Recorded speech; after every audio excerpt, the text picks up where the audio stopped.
Hello guys मु अस्मिता स्वागत करुच्ची आउ एक मिनी ब्लॉग को। तो आज देखा मु कौन कौन खाई।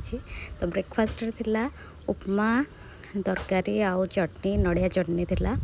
आ उपमाटा मु बनै आज मिक्स वेजिटेबल उपमा बनै बहुत ही टेस्टी थिला। आउ चटनी भी मु बनै तरकारी काली रातिर थिला। देन बापा चिंगुड़ी माछ नहीं आसते ये मो दीदी चिंगुड़ी छड़ाऊे।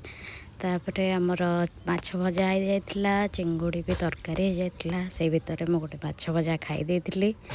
देन मत टे मिठा खाइबार क्रेविंग होता तो मुझे फ्रिज खोली गोटे लड्डू खाई जाए। आमर लंच टाइम हो जाता तो भात आलू भर्ता चटनी सालाड आउ चिंगुड़ी आलू तरकारी होता। आज देखो आपणकर कौन होता कमेंट करी कहे। देन मुझे क्विक वर्क पलैली एबे मुझे भावुची टे मोटा हो गले तो डाइटिंग वाइटिंग करी ट्राए करी।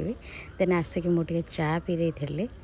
देन डिनर टाइम हो जाता। आज तो बहुत ही गरम थी। आपण आड़े केमती गरम हो कहे बहुत ज़्यादा ही गरम थी। तो डिनर सेम उपमा तरकारी मुझे खाई देती। तो रोचे जय जगन्नाथ।